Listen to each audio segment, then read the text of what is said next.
Hello guys! Magandang hapon sa inyong lahat. This is your guest pa Masagari Channel. A Fatalor o Zumatarders. So yung hapon na to, tingnan natin ang sabihin sa inyo ng ating mga gabay. So this is a special gabay for the month of July 18 hanggang July 24 for the sign of Capricorn. So Capri, welcome sa my channel. Ano kayang messages, advices, and spirit guides ang ating masasaga for today's video? Kanino kayang energy or kaganapan sa buhay ng mga Capricorn ng ating mga kagilap? So guys, this reading is a general reading lamang, hindi lahat makaka-resonate. Kunin lamang po ang makaka-relate sa inyo. And comment down below kung kaninong energy ang ating nasagap. And don't forget to like and subscribe my channel and hit the notification bell for more videos. Update ko sa maraming salamat po sa mga walang sawang pagsuporta sa aking channel, lalo-lalo na ang skip ng ads sa way pagpalaing kayo ng Diyos at may kapal, siksik liglig na gumapo ni biyayang manang balik sa inyo. So let's see guys, what is the messages, advices sa iyo ng ating angel spirit for the sign of Capricorn. So let's see and watch this. Angel Spirit Guide, please give me information po. Ano kayong sabihin sa iyo ng ating mga baraha? So there's the Sun card guys. Nabibigyang kaliwanagan lahat ng bagay kaganapan sa buhay mo na makakalaya at makakawala ka na for worries at magtatagumpay ka na sa anumang bagay na ginagawa mo, ano ba yung pangarap mo. There's the Emperor, magiging mas mature ka na. This is something having stability and structures no, sa gagawin mo, protections, no? At maproteksyonan mo naman yung bagay na meron ka. And of course, hindi ka na padadala ng mga sulsolan o nino man. Mas maliwanag na sa'yo ano ba talaga yung priorities mo. And there's a Page of Pentacles. Invest wisely. So, mas magiging mas mauta ka na ngayon. Meron ka na respeto at disiplina sa kung ano ba talaga yung priorities mo. And of course, there's something guys with Nine of Pentacles. You have a potential for abundance. May potential ka para maging mas malago, mas maging masagana ang iyong pamuhay. You're also independent, no?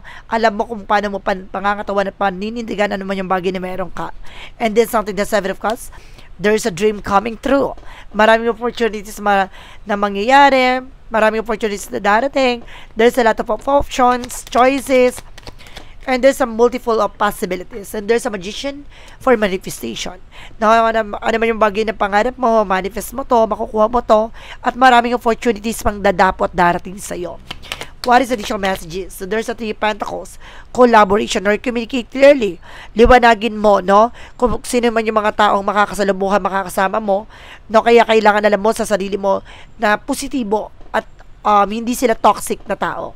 And there's a Eight of Wands na magkakaroon ng something in action and moment and changes sa development sa buhay mo. Mas magiging mature ka na mas lalo mo nang bibigyan ng respeto ang sarili mo at disiplina, no? Kung ano man yung bagay na gusto mong gawin, no? There's something of progress na talagang mararamdaman mo na talaga yung changes and development ng buhay mo. And there's a Four of Pentacles na mas lalo ka na magsisave ngayon. Alam mo na kung paano mo palalaguin ang iyong mga pinaghirapan. Alam mo na kung paano mo ito poproteksyonan. Mas wais ka na sa dating ikaw. What is the Nine of Pentacles? There's a Queen of Swords. There's a clear the boundaries. Lilinisin mo yung mga bagay na magsisilbing balakid sa iyo. Alisin mo yung mga bagay na makakasama sa eksena mo. What is additional messages? So there's a Seven of Cups. Referencing with the Seven of Wands that you are being protected. Proteksyonan mo at pangalagaan mo ang iyong sarili. Ano naman yung bagay na meron ka opportunities, kailangan proteksyonan mo ito. Linisin mo yung mga bagay na magsisilbing balakid, na makakasira ng eksena mo. And there's a full card for a leap of faith.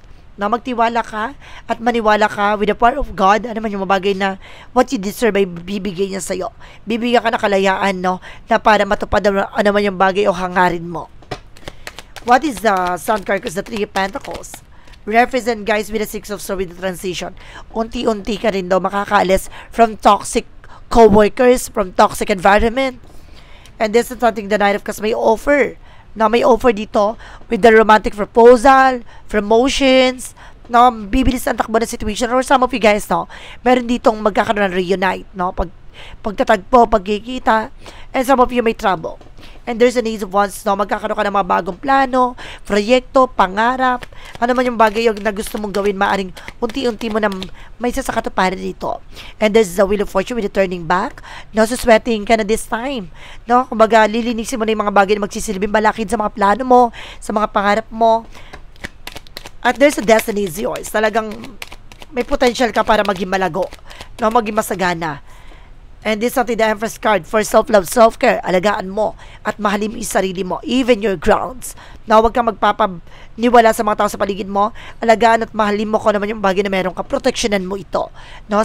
Mahalin mo at alagaan mo ang iyong sarili at marami pang opportunities na darating sa buhay mo. And there's the King of Pentacles. Matuto ka maging practical at secure sa kung ano ba yung bagay na meron ka. Just being mature and grounded pagdating sa finances, pagdating sa pangarap mo. Don't share any informations na kung gusto mo matupad yung mga pangarap mo, huwag ka nagkukwento sa mga toxic and negative. For the outcome, so there's an Ace of Swords with a breakthrough. Some of you guys na magtatagumpay ka talaga. Liliwanag sa iyo lahat ng bagay na to. And there's the King of Wands, something ambition. Unti-unting ipapasilip, ipapakita. Ano ba yung magiging posibilidad na magkakaroon ng changes and development na sa buhay mo. Alam mo guys, ang ganda ng reading mo ha. Parang more on improvement and of soul growth, no? And there's a Five of Cups, no? Kung mag-aalisin mo na yung fear, na may mga bagay na kailangan mo talaga alisin sa buhay mo. There's a losses, no? May mga bagay na talagang kailangan matanggal sa buhay mo, sa sitwasyon mo. No, nagbigay trauma man to, takot, pero kailangan mo tong tanggalin.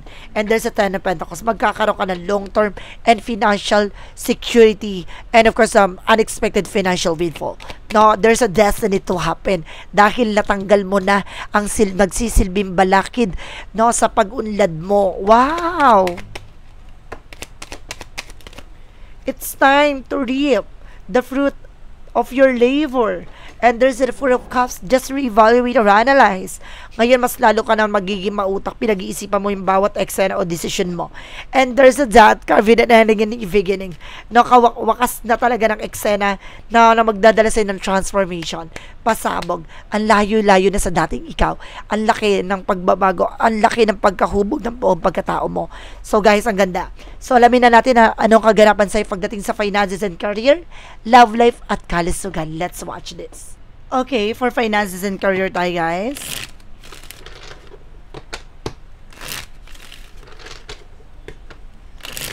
For finances and career, represent what? There's a high from fair lesson learned. So pagdating sa finances guys, no, or resource of income, matuto ka na, no, sa mga pinagdaanan mo, sa naranasan mo, matauhang ka na sa mga pinagdaanan mo. And this is something the Page of Cups, makikinig ka na sa intuition and gut feeling mo. Wow. Lagi ka makikinig sa mga nararamdaman mo dahil hindi ka ililigaw nito. And there's the Moon card. Ilalantad talaga lahat ng katotohanan at magdadala sa pangapangarap mo. And there's the King of Cups. No, there's an ancestor guides na gumagabay sa'yo. No, maaaring ginagabayan ka ng mahal sa buhay. And there's the Lovers, the Hierophants, na maraming mga unexpected situation na mangyayari sa inyo pagdating sa partnership ng person mo, na may paglago talaga ng finances nyo. There's a major changes talaga na pagdating sa relasyon at finances. Mas magiging mature na kayo. Pagdating sa relasyon, there's a Three of Swords in reverse. There's something, a releasing pain, overcoming depressions, na maaring may kapatawaran at maaring unti-unti ka na makakabangon mula sa mga disappointment na yan. And there's the word, some of you guys na magkakaroon ng travel, and of course, time to each and everyone sa inyong dalawa na person mo, na magkakaroon kayo ng intimacy, and there's something, a Queen of Cups, na mas magiging mature na kayo pagdating sa emosyon.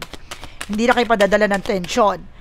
No, pag galit ang isa, mahinahon na ang isa. And there's something, the Seven of Pentacles with a harvest moment. So ngayon, inaanin nyo ng dalawa, naman yung mga bagay na pinagpagod at pinaghirapan nyo. And there's a Five of Wands, no? Kumbaga, sinasabi dito, mas magiging mature na kayo pagdating sa mga complication or mga kakompetensya or kalaban.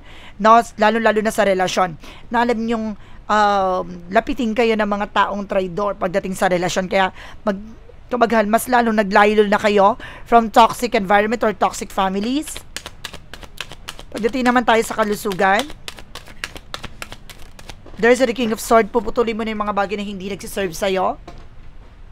Yung hindi na nakakatulong sa kalusugan mo. And there's the Six of Cups. No? Especially yung mga mag-anak, kaibigan mo na more on negative and toxic. no, or co-workers na nagbibigay stress sa'yo. There's a temperance with a balance. So, kailangan mo ng balance, no? Hindi mo kailangan isipin yung mga eksena na yan, no? Kailangan na alamin mo kung paano mo ma-refresh ang utak mo at isip mo. There's a two of wands. Piliin mo lang yung mga taong pagkakatiwalaan mo. And of course, piliin mo lang yung mga bagay na kakainin mo. At the same time, meron ka dito kailangan piliin. More on gulay ka muna. And of course, white meat.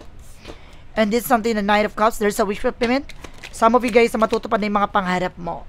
Na naman yung mga bagay na hinahangad mo. Unti-unti itong matutupad. Magkakaroon ka na realizing dreams, happiness, and joy and fulfillment. And there's a Knight of Wands for slow and steady. Na mas magiging mahinahon ka na ngayon. Mas ini-enjoy mo na yung nangyayari sa'yo ngayon. And there's something, the Eight of Cups, something moving forward. At unti-unti ka na rin umiiwas sa bawal. Pasabog. At umiiwas ka na rin sa mga bagay na nakakasama for your mental health. So let's see what is the magical fire messages, advices, and of course, the pick a card, yes or no. Kung bago ka sa channel ko guys, ang pick a card, yes or no, pwede ka magtanong. Isa lang magiging sagot dyan within 1, 2, or 3. Then of course, kung nakapili ka na, please comment down below kung ano number na napili mo, malalaman natin ang sagot sa dulo ng reading na to.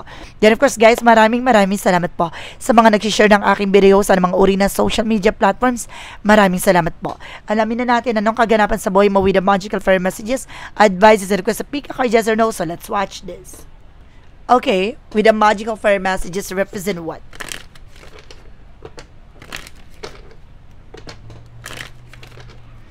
With the magical fire messages, goodbye to the old, hello to the new. May mga bagay na talaga kailangan mo ng pakawalan at bitawan. And this is something that guys with a perfect timing. Ito na yung panahon at pagkakataon, no? Na ibinibigay, ginagawad na sa iyo ng ating Panginoon. There's a death fade off. No? Lahat ng bigat, pasanin, pasakit, kailangan ng pakawalan at bitawan. Ito na yung, it's time na para umani ka na lahat ng mga bagay na pinaghirapan mo. Malaking pasabog to. What is the yin and yang oracle card? There is something guys with fulfillment and wishes. Diba? So, matutupad yung mga pangarap mo talaga. And there is a higher self. Mas lalong mo nakilala ang sarili mo. Diba?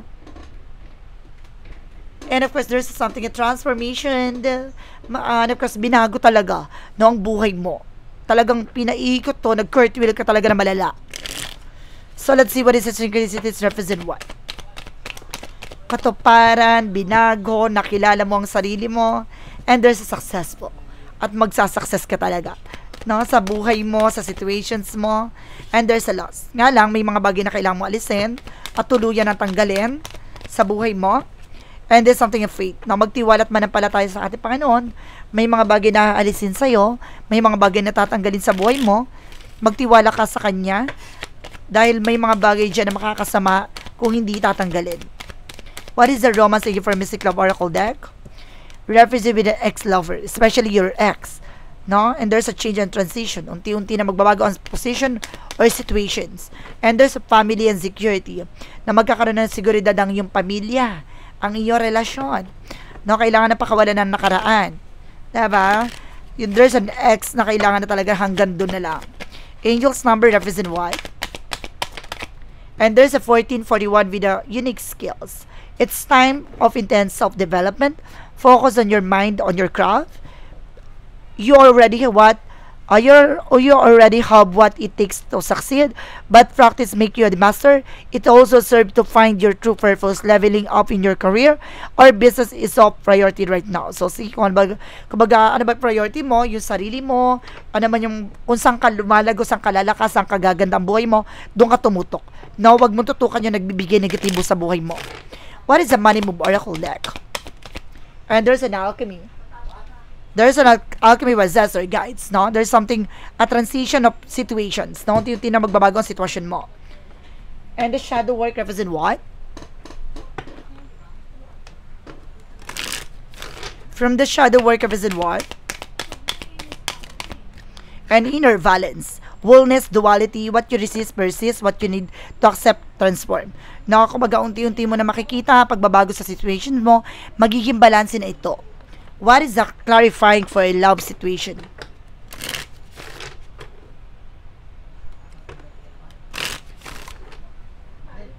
Let's see, what is the clarifying for a love situation? Between the lines, uncover the truth carefully and write your own ending. So see, itong bagay na to ibibigay sa'yo para matanggal na, no? At mag-ingat ka na sa lahat ng bagay na nangyari. Kailangan mong harapin ano man yung katotohanan sa buhay mo at kailangan na tapusin ang mga nagiging sigalot at problema at nagiging sanhi ng sitwasyon at problema mo. And clarifying for life situation, represent what? For clarifying for life situation, represent with the trust the process. Diba? I told you, magtiwala ka sa tamang proseso. Embrace uncertainty, have faith in the journey unfolding before you. Diba? Bago pa ibigay sa'yo yan, yan bagay na yan ay para sa'yo talaga. Diba? Alam ng ating Panginoon kung saan makakabuti at yung mga bagay na makakasama sa'yo ay aalisin niya. What lies beneath with the future represent what? What lies beneath with the future? Represent with anger management. So, kailangan mong maging balanse pagdating sa galit. No? Pagdating sa mga emosyon. So, kailangan maging balanse ka dyan. What is a part of the light? Represent what? What is a part of the light, guys? So, represent with a listen. So, kailangan maruto ka makinig. I paid attention to the word around me, knowing the signs and symbol guide me towards a success. By listening deeply, I discovered the path of eternity and unlocked the wisdom that lead me forward. So see, matuto ka makinig, dadaling ka to sa mas magandang kahihinat ng buhay mo. Aalisin ka sa magbibigay kalugmukan, magbibigay ng problema, magbibigay suliranin, na magbibigay lalo ng mabigat na sitwasyon. So ito yung bagay na iaangat ka na ng ating Panginoon. Now, let's see what is the Pika card, yes or no? So let's watch this. With the Pika card, yes or no, guys? Let's see. So, let's start with the number 1, no? So, let's see. There's a yes, wow. Being showed the way, welcome with open arms, no? Dahil pinakita mo na kung ano man yung mabagay na meron, kaya sinusurrender mo na sa ating Panginoon. No? Ngayon, abot ka man, pagpapalain ka na. Makikita mo na to ng mismong dalawang kamay at mismong makakawa ka ng dalawang kamay mo. Makikita mo ng dalawang mata mo. And there's a yes with the number 2. It's the icing of the cake, all that is sprinkled to. Ibig sabihin, nandito na lahat. No? Bibibigay sa iyo ng matamis na tagumpay na matagal mo nang inaasam. And number 3, there's a no. Can't break the ice, chilly reception blick. Na wag mo nang ipagpilitan. Hindi pa hulmado at hindi pa para sa iyo. No, itong bagay na to, kailangan mong kumalma at alisin yung sarili mo dito sa posisyon na to. So guys, this is a special gabay for the month of July 18 hanggang July 24 for the sign of Capricorn. So Capricorn, maraming salamat po for this wonderful reading. So once again, this reading is a general reading namang nila at makaka-resonate. Kunin lamang po makaka-relate sa inyo.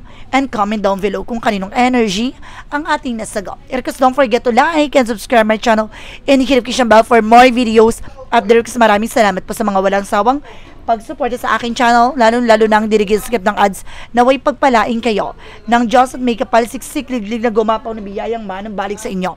Maraming salamat po, si Derex Video. Bye-bye and babush!